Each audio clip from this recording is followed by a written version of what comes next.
Hey folks, welcome back to Clipsy's Bricks, and today we're going to look at my part out of the Green Grocer. Since my video on the Cafe Corner part out was fairly well received, I figured I would take a look at this at the Green Grocer, which I parted out at the end of 2021, and it was actually my first part out. And we're going to talk a little bit about that experience and the mistakes I made, and we're gonna go from there. The Green Grocer was released in March of 2008. It's set number 10185 and retailed for $149.99, and with that you got 2,352 pieces. Now, if you wanted to buy this set off BrinkLink or another seller, right now in November of 2022, the used price for a complete set is $807.50. That was the cheapest I saw.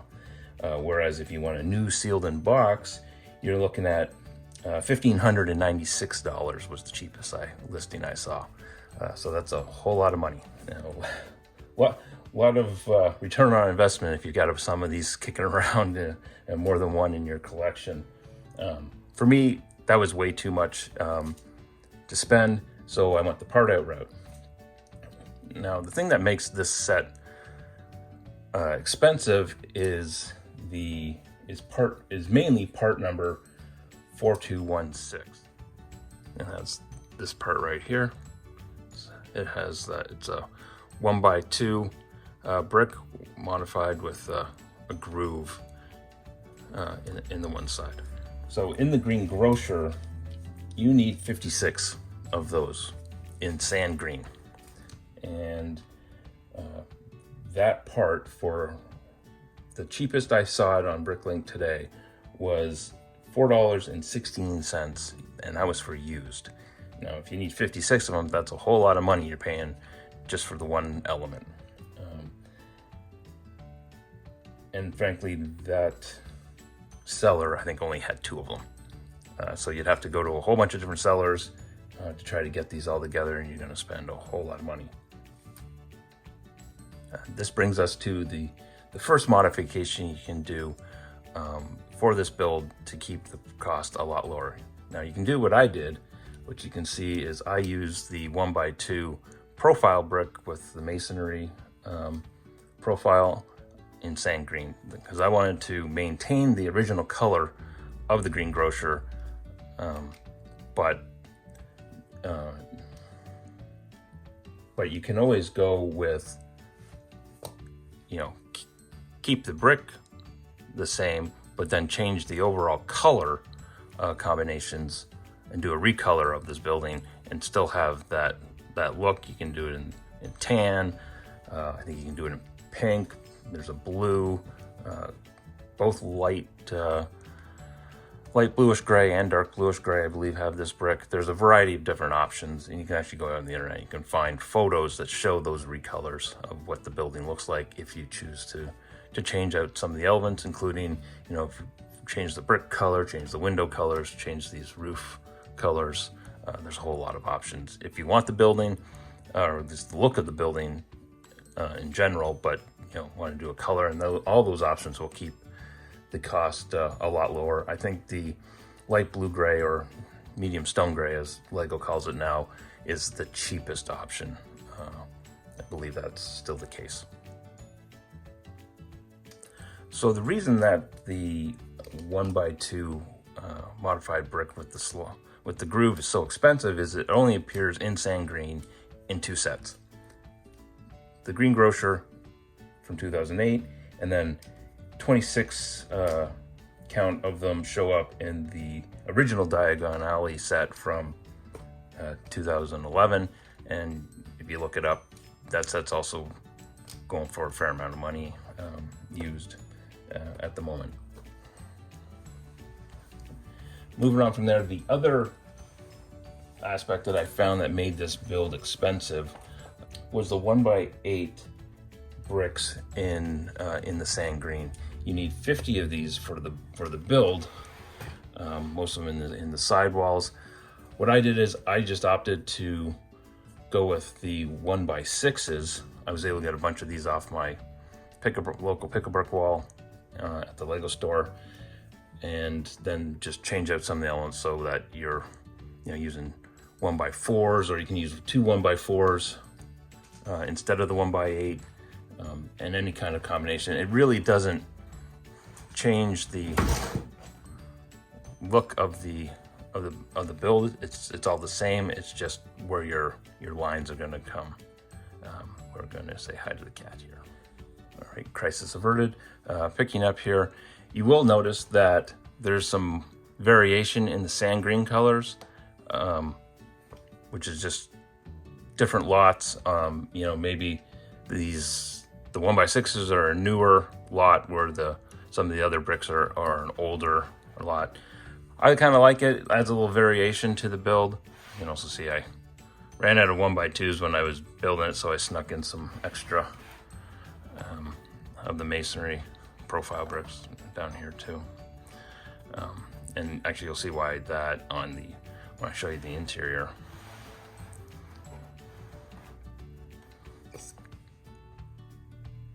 One thing I pointed out in my Cafe Corner video was that in that set they used the 4x5 door, where you can see this one, we now have that 4x6 opening glass door, which this is the first time in a modular that this shows up. So, all right, let's take a look at some of the interior.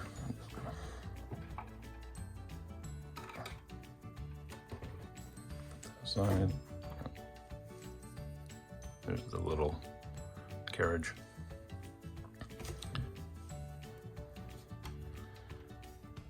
We got the thing. Here, actually, all right, one thing you're gonna notice right away, compared to Cafe Corner, we've got a lot more interior details now. Again, used, hard to see there, but you can see they used the new glass doors also to, maybe we can open that up. You can see the cold section of produce there.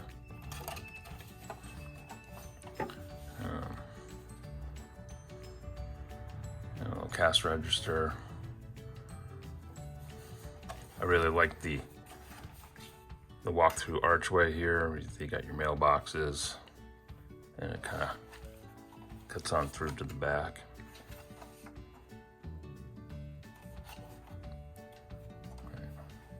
All right, second floor. These are actually just the glass panels or panes.